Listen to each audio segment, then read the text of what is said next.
and upsetting. Tonight, are these the most serious accusations ever levelled against members of the British establishment? I've never experienced pain like it. I hope I never do again. They had no fear at all of being caught. The claim that politicians, military leaders and Secret Service chiefs got together to torture, rape and murder children. I am a homosexual. I am not a murderer. I'm not a paedophile or pederast. 30-year-old rumours of a VIP paedophile ring have been revived. I recognised him instantly from the photograph, who he was. He was wearing only a frilly apron and cap with a naked boy on his lap. Powerful people got away with abuse in the past, but has the pendulum swung too far? There may be a danger. The police are now spending an undue amount of time investigating cases that have all the hallmarks of being fantasy. How the vulnerable say they've been persuaded to name names. I believe it's time that the truth came out. I feel guilty for names of people that I've never even said. If my name's been used or I've been the thing, then I'm sorry about that. And we ask, what is the truth about Britain's VIP paedophile ring?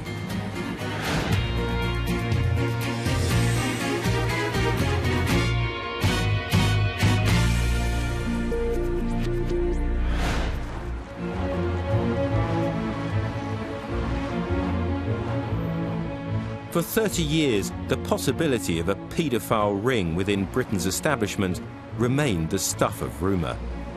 An elite group of men who use their power to abuse children. It was said to have happened at two key locations. One on the doorstep of Parliament, the exclusive apartment block where many MPs had a home, Dolphin Square. The other, a down-at-heel B&B along the river, Elm Guesthouse. The whispers are now the focus of ongoing police inquiries. One man says 3 children were murdered. It's been a secret for far too long. It's not just me, there are others. Whether they have the ability to come forward, I don't know. I hope so. His identity can't be revealed. Known only as Nick, he says he was abused for 9 years. At military bases, the Carlton Club, London townhouses and Dolphin Square. It's one location that I was taken to. As a child, I was both physically and sexually abused by quite a number of different men. And some were very powerful people, and some were politicians. A Prime Minister, a Home Secretary, a Chief of the Defence Staff, a General, heads of the security services and MPs. All accused of colluding in the most horrific sexual abuse and murder of children.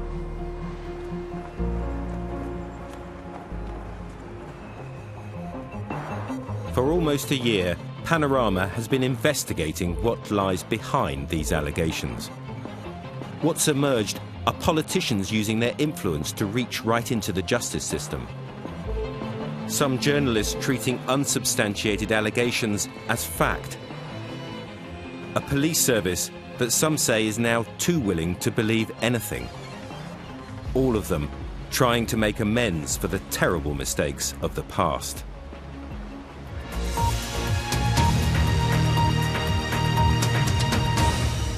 Scotland Yard says the late Sir Jimmy Savile was a predatory sex offender who carried out abuse over 4 decades. Good evening. Welcome. It's 3 years since Jimmy Savile was exposed as a paedophile. Give us a kiss, then. His celebrity had given him the power to abuse children. His crimes hidden in plain sight.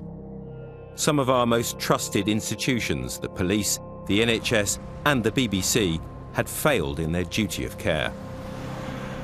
Savile was a predatory sex offender. He has perpetrated 4 decades of abuse. Peter Spindler led the police inquiry into abuse by celebrities. The Savile investigation was a watershed moment for the investigation of non-recent abuse. I don't think anybody had anticipated the scale and nature of the allegations that were going to be made against him, against some of his colleagues, and against other powerful and important people. For decades, some celebrities had got away with abusing children. But now the climate has changed. Rolf Harris, Max Clifford and Stuart Hall among those taken to court and jailed. Their victims at last believed. There has been a move on the part of the authorities, and particularly the police now, to be far more receptive to these allegations and to not do as many used to do, which is to concentrate on looking at who is reporting the crime as opposed to the person who is being accused of the crime. It was those attitudes which had stood in the way of victims getting justice. Ian McFadden was abused by teachers at his boarding school. Basically, it stole my childhood. It created a demon. I was not the same person who I was before I was abused. I learned how to lie. I was taught by teachers how to lie, how to keep secrets. It's pretty devastating stuff when as a child, an adult seems to think that they have the right to lay their hands on you for their own sexual gratification. I've carried shadows and demons with me for over 30 years, and for 30 years, I never said anything. When he did go to the police, it was 2 years before they took his allegations seriously. The head teacher who abused him was finally jailed. You know, I have no joy sending old men to prison. I don't. But do you know what? When you do what these people did to me and others behind closed doors, then there has to be ramifications for them. People will hide behind their status and their power and use it to either exploit the vulnerable or to convince others that they are beyond the law. And we have got to make amends for that, and we have got to show the victims that that won't be tolerated ever again. MPs as well as the police had a chance to uncover past abuse. Labour's deputy leader Tom Watson had already exposed police failings over phone hacking. We found News Corporation carried out an extensive cover-up of its rampant law-breaking. Now he was onto something even more serious. Thank you, Mr. Speaker. I want to ensure that the Metropolitan Police secure the evidence, re-examine it, and investigate clear intelligence suggesting a powerful paedophile network linked to Parliament and Number 10. I think that was a turning point, and now people were realising that the type of abuse that we were talking about from the 60s and the 70s wasn't just being perpetrated within the world of the media and celebrity, but actually it might have involved other high-profile prominent people, and it might not have been investigated properly at the time.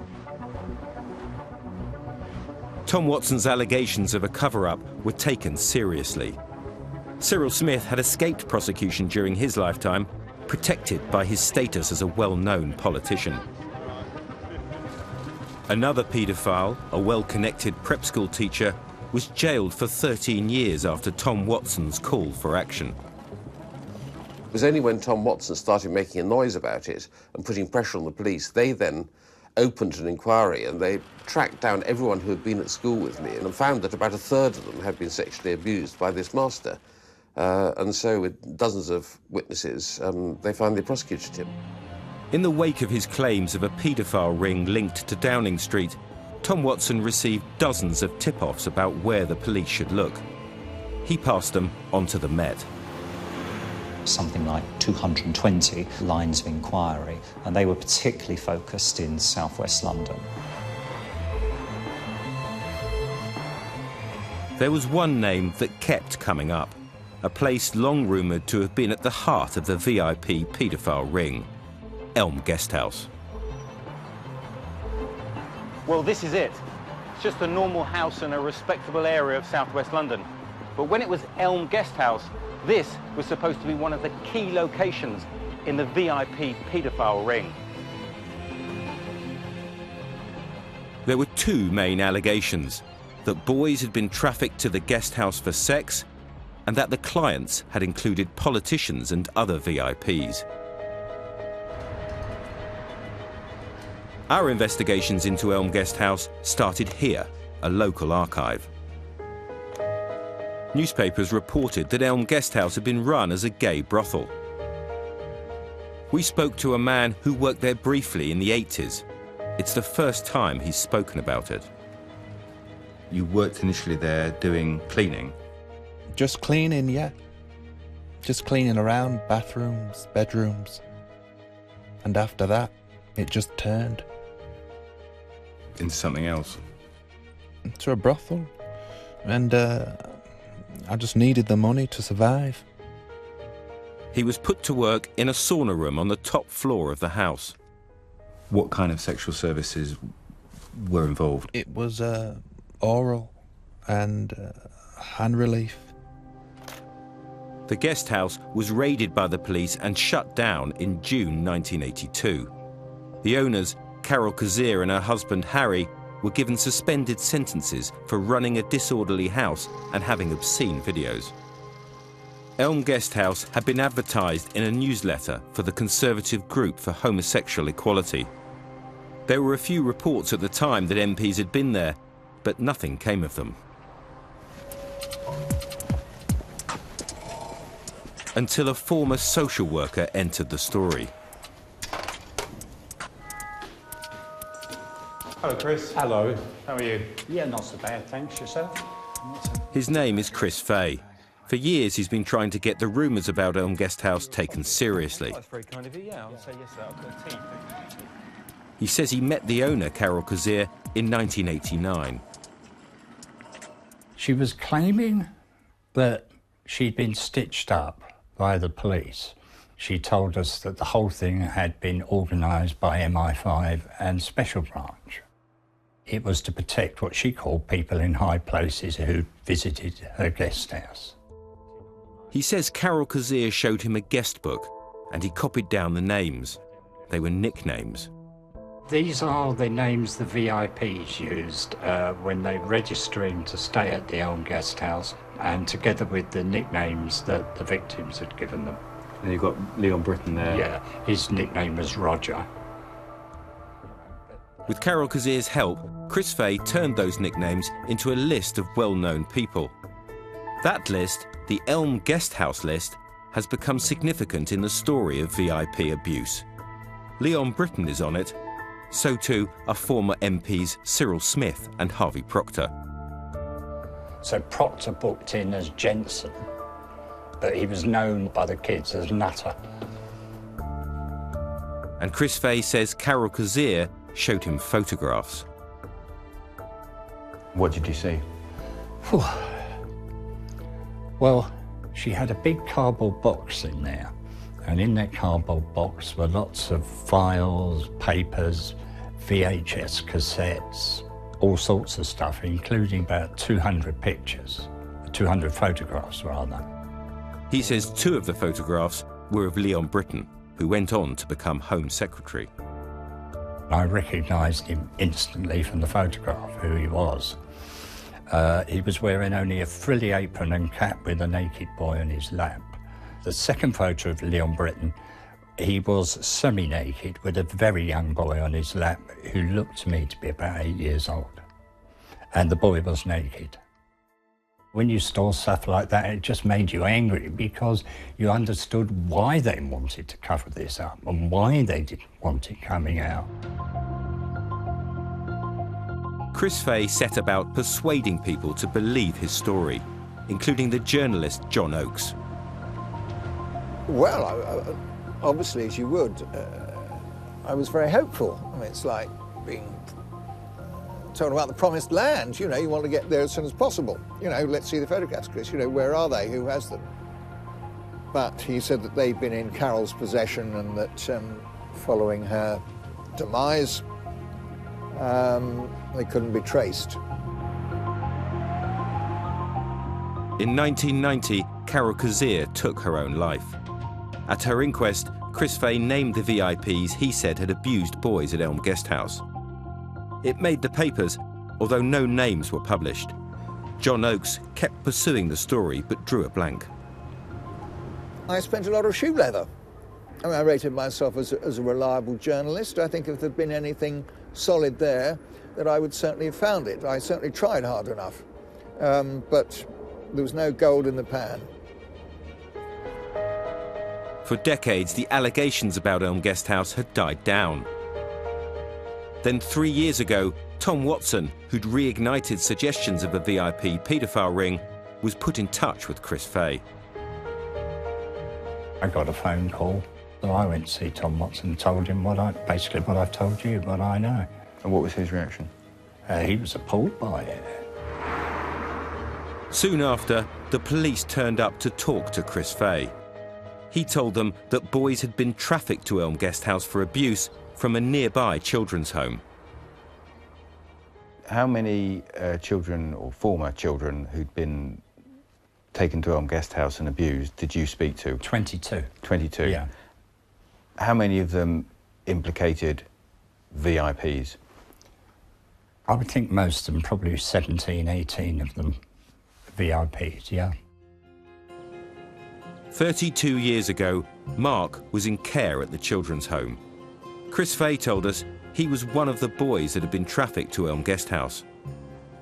What did you tell Chris Fay? At the times when Chris Fay came to my house, I was not there. I've never spoken to them. Were you ever taken to Elm Guesthouse? No. And how can you be sure? I don't recall it. I don't recall ever going to anywhere in southwest London of that sort. So unless I've completely blanked it from my memory, I have no recollection whatsoever. The Met knew Chris Fay had been jailed over a shares fraud in 2011, but they listened to him and followed up his leads. Monday morning, 9:30, two policemen knocked on my door and said, "We're from the Met Police, we'd like to talk to you about your experience in care 32 years ago." The children's home, Grafton Close, is now a block of flats. The police traced many more former residents. They quickly discovered it was not at Elm Guesthouse where the boys had been sexually abused. It was at the children's home, by the home's manager and his friend. What I experienced more of was grooming, which certainly took place and was taking place. Another boy and I were seen as being his favourites. We were both very small for our age, pretty boys. The children's home manager died before he could be put on trial. His friend, a Catholic priest, was jailed for 3 years. His conviction was nothing to do with Elm Guesthouse. Mark is pleased that there's been justice for the Grafton Close residents, but the legal process has been difficult. And the police come into your house and ask you questions. They take your box of horrible memories and open them on the floor in front of you, and they can't be put back in. The scaffolding that you've put around your life to keep you together has all been ripped down. After the trial, Mark felt he was given little support. If you're going to take somebody to that place of vulnerability, you need to wrap them in cotton wool. If you don't support victims and don't help them through that emotional turmoil, then you are, by default, supporting the abuser. The rumours about Elm Guesthouse continue. The police now say they have a witness, a a former male prostitute who claims Cyril Smith was a guest. The man we spoke to, who briefly worked there in the 1980s, doesn't recall any high-profile visitors. Do you think it's possible that any of them might have been MPs or VIPs? No. What makes you say that? Because they're on TV and that you would have recognised them. Do you think there could have been young children being abused there on a regular basis, as far as you were aware? No, never. That never happened. But there was evidence a boy who'd been living there had been abused. He was interviewed by the police after the raid that shut down the guest house. A social worker who sat with the child during the interview has recently told detectives that he heard the boy mention an Uncle Leon, but the police officer failed to record it. The officer insists it was never said. During months of research, we found no evidence of a VIP paedophile ring using Elm Guesthouse. Neither have we found any other evidence that the photographs Chris Fay told us about ever existed. Officially, the police investigation continues, although Panorama understands that privately, detectives are conceding that it's running out of steam. But despite that lack of police progress, the story of a VIP paedophile ring was about to get much, much bigger. Good evening and welcome to the BBC News at 6. Detectives are investigating allegations that 3 young boys were murdered by a paedophile ring that included figures at the heart of the British establishment in the 1970s and 80s.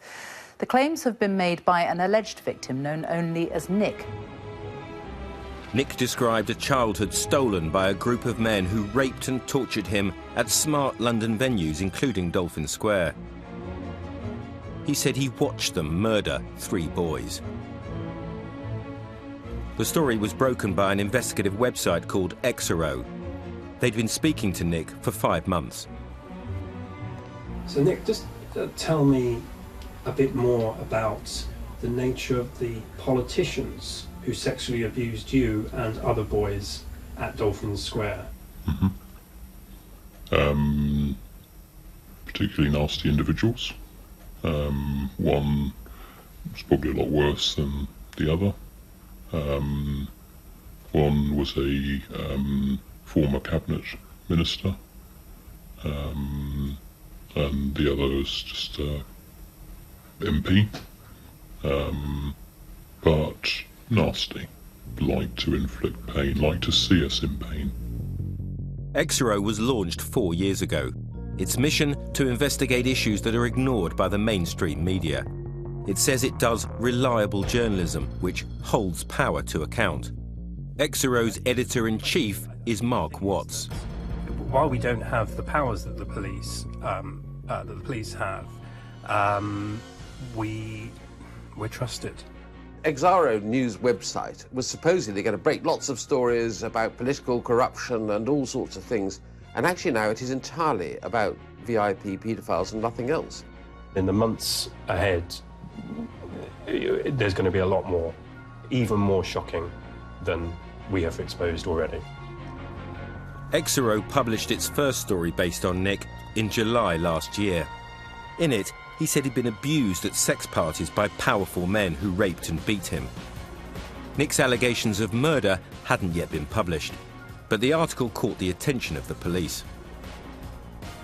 The police contacted you, wanted to speak directly to myself. What went through your mind in deciding what to do next? Overcoming the fear, because of who the individuals are, deciding what I could and what I couldn't say, again because of who they were. 3 months after the story was published, Nick agreed to meet detectives.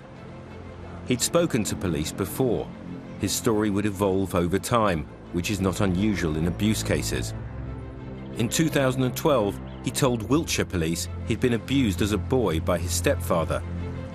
There was no claim VIPs had been involved. His stepfather had died, so the police took it no further. And then Panorama came across what we think was his first appearance on TV.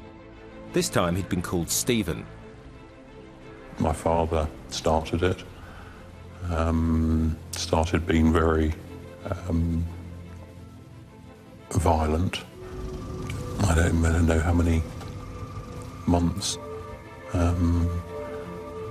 before others were involved. It was a documentary about the Savile scandal. He told the programme he'd been passed onto a paedophile ring that included Jimmy Savile. Just like with his stepfather and later the MPs, he said extreme violence was involved. Did Savile abuse you directly? Yes. Yeah. He was just sadistic in what he wanted to do and what he wanted other people to do. Yeah, just evil, and enjoyed seeing pain inflicted and humiliation, I suppose. Nick then wrote about his experiences online. He said the group were made up of influential people who believed they could get away with anything. Detectives are now appealing for other victims to come forward. Here's our Home Affairs correspondent, Tom Simons. Nick had also been talking to the BBC. He was the top item on the television news. They had no fear at all of being caught. It didn't even cross their mind. Nick has a professional background. His claims have convinced many. I've had some communication with Nick. I have no issue with believing him. He sounds entirely credible to me. Why would somebody make any wild allegations, should we say, about something so serious? Because if it was discovered that it was nothing but fantasy, then the police would quite rightly, and the CPS would quite rightly, throw the book at such people. And the police decided to believe Nick too. A month after hearing Nick's story, the Met announced a triple murder inquiry called Operation Midland. And it came to a judgment that would define it from the start. Nick has been interviewed over a long period of time by experienced detectives from the Child Abuse Command. And he has also met an investigator from the Murder Command. They and I believe what Nick to be saying is credible and true. So yes, we do believe what Nick is saying. And that belief would be repeated in subsequent interviews. I believe what Nick is saying is to be credible and to be true. It was a radical departure from the past, when accounts from witnesses would be challenged from the start. Victims have to have the confidence to come forward and approach us knowing that they will be believed, and their allegation, their report of abuse, will be dealt with in the appropriate manner. The police hoped the approach would encourage more witnesses to come forward, as it had during the Operation Yewtree investigation into some celebrities. Successful prosecutions in Yewtree and many of the other cases up and down the country have relied on completely unconnected victims coming forward in significant numbers and all saying the same thing about the perpetrator. And when you've got so many people saying the same thing and talking about it the same way, this is what's convincing juries to convict some of these prominent, high-profile individuals.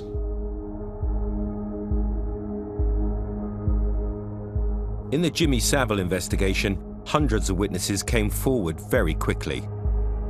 Operation Midland has struggled to find any. Even so, the homes of 3 suspects were searched. Leon Britton, Lord Bramall, who was once head of the army, and the former MP, Harvey Proctor. I gave an interview on the BBC Today programme. I have nothing to add to this Kafkaesque fantasy. All 3 names quickly became public, connected to allegations the Met had described as credible and true.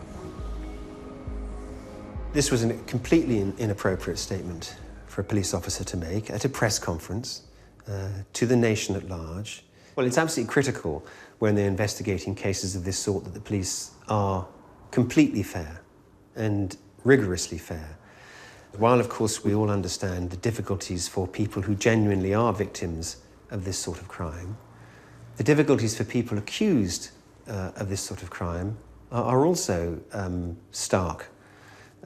Massive publicity, horrible allegations, careers ruined, reputations trashed, and a lingering sense always in these cases that there's no smoke without fire. It's always hard to prove an allegation that goes back years. For Operation Midland, investigating murder, there were no bodies and no specific crime scenes. But Nick had given some details about one of the murders. A hit and run, he said, in Kingston, southwest London. This was the only murder that Nick claimed had happened in a public place. It meant that it was possible to check whether there was any report or record of an incident resembling the one he'd described. Nick said he and a friend were walking to school sometime between May and July 1979. He said his friend was deliberately run down and killed by a car driven by one of the paedophile gang. Afterwards, Nick says he was bundled into the car and driven off. A warning to him, he mustn't make friends. Nick told police he could only remember the boy's first name. Panorama has attempted to trace every boy with that name who was at school with Nick. We can't be 100% sure, but we think we've found them all. None could be the victim of murder, and none of the former pupils we spoke to remember any boys being run over and killed. We found no reports of the accident in local newspapers. Before Jimmy Savile, any apparently serious holes in a witness's account might have brought an end to a whole investigation. But since Savile, police have said they're prepared to give greater leeway to victims to get facts wrong about some individual incidents while still being believed in the round. Do survivors ever get it wrong? Do survivors mess things up? Do they get confused? Do they sometimes tell their truth that is not perhaps entirely 100% accurate? Well, of course that can happen, because memory plays all sorts of tricks on you. And certainly as you get older, your memory fades and your memories can change. But the fundamental memory of whether or not something terrible happened to you isn't going to change. 9 months had passed since Operation Midland was launched. Harvey Proctor had been interviewed twice for several hours, and he'd had enough. Anyone of a delicate or nervous disposition should leave the room now. The world was about to learn exactly what Nick had accused him of doing. Mr. Proctor then stripped the victim and tied him to a table. He then produced a large kitchen knife and stabbed the child through the arm and other parts of the body over a period of 40 minutes. Mr. Proctor untied the victim and anally raped him on the table. Mr. Proctor then strangled the victim until the boy's body went limp. A violent, sadistic murder. On another occasion at the same location, Mr. Proctor sexually assaulted Nick before producing a penknife and threatening to cut Nick's genitals. There were some familiar names and places. I was asked if I knew Jimmy Savile. I told them I did not. Nick alleges, surprise, surprise, that Savile attended the sex parties. I was asked if I visited Elm Guest House. I am sorry to have to disappoint the fantasists on the internet, but I did not visit Elm Guest House. And there were some new names too. Maurice Oldfield, a former head of MI6, Michael Hanley, a former Director General of MI5, and former Prime Minister Sir Edward Heath.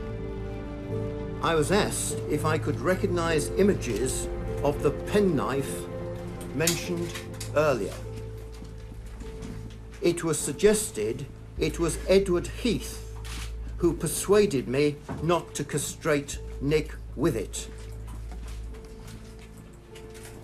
It is so far-fetched as to be unbelievable. It is unbelievable because it is not true. Harvey Proctor demanded the police shut down Operation Midland. The Met says it's carrying on, but admits it wasn't helpful to call Nick's allegations credible and true. These allegations really tarnish people's reputations. And I think sometimes, just on occasions, that maybe everything that's being said is believed because police are frightened. You're damned if you do and damned if you don't. We've gone too far. The pendulum is swung too far. A strong investigator needs to make sure the evidence that is being received is credible and can be investigated thoroughly.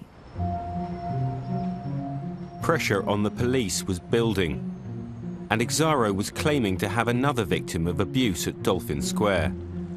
They called him Darren. I would be forced to attend parties where I'd be abused by men. He says his abuse happened 10 years after Nick's, but other details were similar.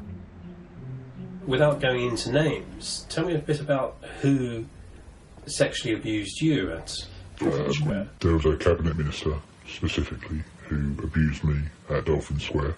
He would like boys to wear women's underwear, specifically knickers. That's next on 60 Minutes. Exaro were heavily involved in a documentary for Australian television. Darren was a key part of it. We would be basically told who to go and talk to and what to do and with which person. The details were lurid and once again focused on Leon Britton. One of the most powerful men in the land, Leon Britton should have been prosecuting paedophiles. Instead, according to Darren and other witnesses, he was one of them. He liked boys to dress in women's underwear and then to be in a room alone and discover you in women's underwear and punish you. A member of Margaret Thatcher's cabinet. Yes. Raping children. Yes. But is it fair to Darren to rely so heavily on him? His past has not been easy. He was convicted in the 1990s of making bomb hoaxes, and he's also falsely confessed to murder and rape. 2 years ago, he sent an email to a social worker saying, "Leon Britton never abused me or anyone I know." So why name the poor man? We think Exaro were aware of Darren's background. We asked if they knew about the email. They didn't respond, but told us their stories are always based on evidence. Darren's interview remains on their website. We wrote to Channel 9 in Australia. They didn't respond.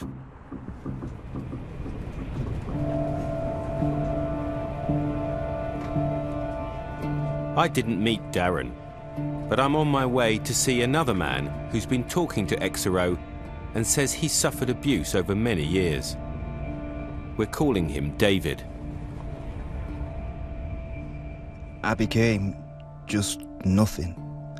I became abused. I became just cheap. Cheap. Sex is cheap, like just slagging me off, just like selling me to the highest bidder.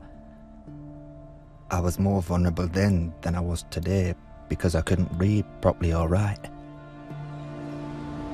David started making claims about VIP paedophile abuse in 1990. He'd met Chris Fay at a support group, and he says he was encouraged to name names. I don't know how Chris got me into saying names. It was done over a period of weeks, you know. It was like done as a joke, suggestion to start with, but that suggestion became reality. David told me he described a distinctive birthmark on one of his abusers. I scribed a birthmark and a first name and scribed the person, and they said the surname and everything, and says that can only be him. Why should I doubt them? The man who ended up being named was Leon Britton. I believed it because I believed that. I don't know. Just believed it. I couldn't say why I believed it. I believed it at the time. It was 25 years since David had had those conversations. He'd been trying to put his past behind him. I was doing okay, you know. I weren't doing brilliant, but I was doing okay. And then I was starting to build my life back with my family and everything, and it took years and years and years to do that. Then 2 years ago, according to David, Chris Fay got back in touch. VIP abuse was in the news again. He was phoning up every single day. He was phoning up virtually every day, phoning me up like he's talking like he's your best friend, and do everything through me, Chris said. Do everything through me because you can trust me from 1990. David says Chris Fay wanted him to meet journalists from Exero. They were interested in Dolphin Square, a place he'd first mentioned 2 decades ago. The conversations we had with Chris Fay on the phone and everything, like, stuff like, they just wanted to know about Dolphin Square because you'd said it to us, so it's got to be true, and other people had said the same thing. David says he's provided information for a number of Exero articles. They'd used all sorts of bits of stuff. I'd said a lot of truths and everything. And when they looked at the truths I'd told them, they matched and everything. Obviously there was stuff, odd little bits of stuff which I wasn't sure about.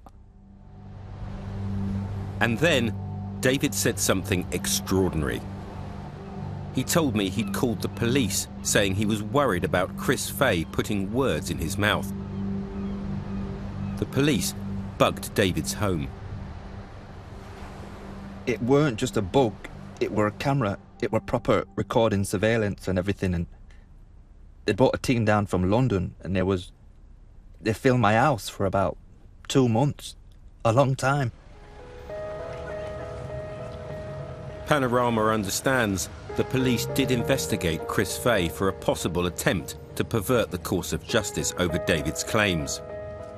The Met says it won't comment. David admits he finds it a struggle to recall details, and I'd certainly found it difficult to get a clear and consistent picture from him. In the past, he's been willing to tell people what they want to hear, and it's possible that he may be doing that to us too.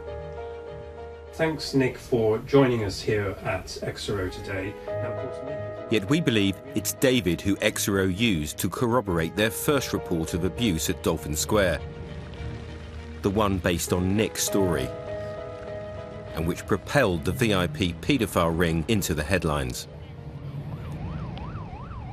I could never be 100% sure it was Dolphin Square. Not really, no. I can only be sure about, I can only think I'm sure in my mind by people saying, yes, you're right, it is Dolphin Square. So really it came from other people, not from me. Because I never said properly from back in 1990, being honest. I've never actually said Dolphin Square. And what about the man David identified as one of his abusers, Leon Britton? The surname came out of Chris Fay's mouth, and I just went along with it. I identified him with a photograph, but there again, he's a well-known MP, and I might have just seen him on TV through the years and stuff, and I might have just got confused. Chris Fay told us he never put words in David's mouth. To have done so would not have stood up to scrutiny by police or journalists. Exero say they won't comment on confidential sources, but make extensive attempts to corroborate what they say. Police interviewed David for 50 hours, but didn't pursue his case. They didn't consider Darren's evidence to be significant either. But a year ago, a new allegation was published, once again through Exero. This time, a politician would ensure police did take it seriously. My brain had seized up and I couldn't move, and he pointed me towards the bedroom and pushed me towards the back of the flat. The year was alleged to be 1967. The woman went by the name of Jane, and he was Leon Britton. It was very dark there. He just lifted my dress up, I don't know, but he got on top of me and he raped me. Alongside Exero, another familiar figure was taking on Jane's case. The MP, Tom Watson, even though she wasn't one of his constituents. Police investigated, but there were problems from the start. She claimed she'd been raped in his basement flat. Leon Britton had a top-floor flat. All the people Jane said could corroborate a key part of her story contradicted it. Even if things had happened, as Jane said, a rape prosecution was unlikely to have been successful. Police thought that she hadn't been clear enough on the night that she wasn't consenting to sex. It is up to a senior investigating officer, based on all the evidence and their experience of having reviewed the evidence in front of them, to decide whether or not to go and interview a perpetrator. I probably would want to go and speak to the suspect because they have a right to know. At the end of the day, you have to investigate that allegation. But this time, the police decided that Leon Britton, who was terminally ill with cancer, would not be interviewed. Do you mind not going? Tom Watson was outraged and wrote to the Director of Public Prosecutions, suspicious about why Britton wasn't being interviewed. He said, "I am driven to the unpalatable conclusion that the identity of the alleged perpetrator, Leon Britton, may in some way have influenced treatment of the case." For a politician to take a campaigning role on a justice issue is very common. To combine that campaigning role with an attempt to influence investigations in particular cases that have no constituency link, I think is a far riskier form of behaviour, because the consequences for the people accused of the crime can be so serious.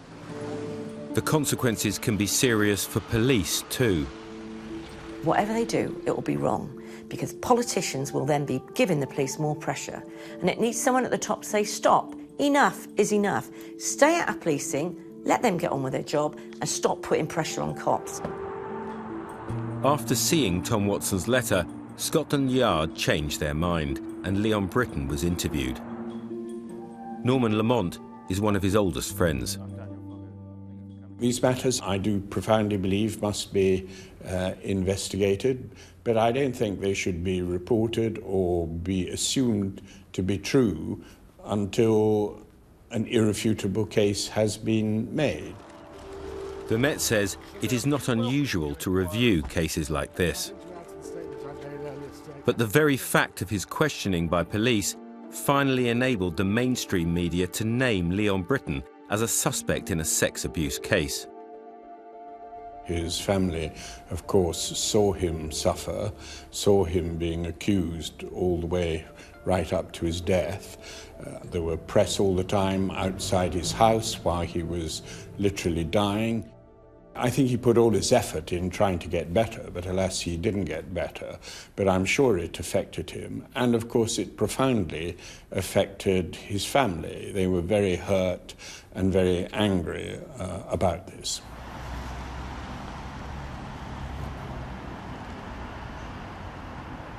Tom Watson had got his way on the rape allegation, but his letter to the Director of Public Prosecutions didn't stop there. He demanded that the whole file of child abuse allegations against Leon Britton be reopened, including those made by David 25 years ago. But these are allegations for which David says he now apologises. I believe it's time that the truth came out.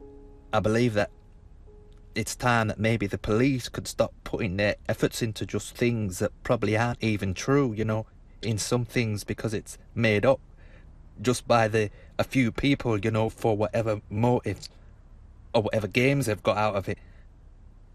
I feel guilty for names of people that I've never even said. If my name's been used or I've been the thing, then I'm sorry about that. Leon Britton died in January this year. On Twitter, a former colleague, John Gummer, described the news as very sad. Tom Watson responded with one word. Tom Watson has told Panorama that information he's given to the police has led to 3 successful prosecutions.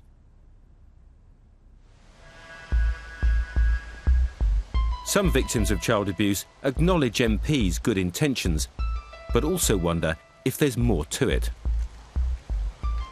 I see a lot of politicians stepping forward for these massive exclusives where it's all about the establishment. Do I think that they're inherently bad or dishonest people? No, I don't. Do I think that, that some people have used us as a step politically upwards? Yes, I do. Since Savile, there's no doubt that things have changed. Victims of abuse are now being properly listened to. The last government have set up the UK's biggest ever public inquiry into this subject area. So I think they have recognised that there is a very serious issue here that we need to get to grips with. The thousands of people that have come forward already and will come forward in the future cannot all be making it up. But what if some of them are making it up? How do we look after the rights of the accused? We have to be very careful that the increasing respect that we've accorded to victims doesn't bring in its wake a decreasing respect for the rights of accused people. And I think that's one of the risks, and I think we've been seeing that. And if the most high-profile police investigation of all, Operation Midland, were to conclude it's not true that men in powerful positions tortured, abused and murdered, what then? What we've got at the moment is a reaction to the failure to investigate people like Jimmy Savile. And I fear what we may get is a reversion to that, saying it's all been a waste of time and enormous sums of money have been spent on it. We're going to scale it all down and pursue other things. And that means that some genuine victims probably will go uninvestigated and not get any sort of justice. There's no more highly charged question in this country than how the police, politicians and the press have dealt with child abuse. Institutions that now realise they made terrible mistakes. Are they in danger of using victims in the rush to make amends? I think that everybody involved in this process has to be responsible for their actions. You know, this is not for public show. We're not a commodity, you know? Survivors are not a commodity for people's careers, people's bank accounts, whether it be politicians, whether it be the media, whether it be the police. We're not a PR stunt for people. And that's what really needs to be made clear. The truth about the VIP Paedophile Ring may take its time to emerge. But for both victims of abuse and those who are accused, how we get to the truth has become nearly as important as the truth itself. For details of organisations which offer advice and support, go online to bbc.co.uk/actionline or call the BBC Action Line to hear recorded information on 0800 077 077. Lines are open 24 hours and are free from landlines and mobiles.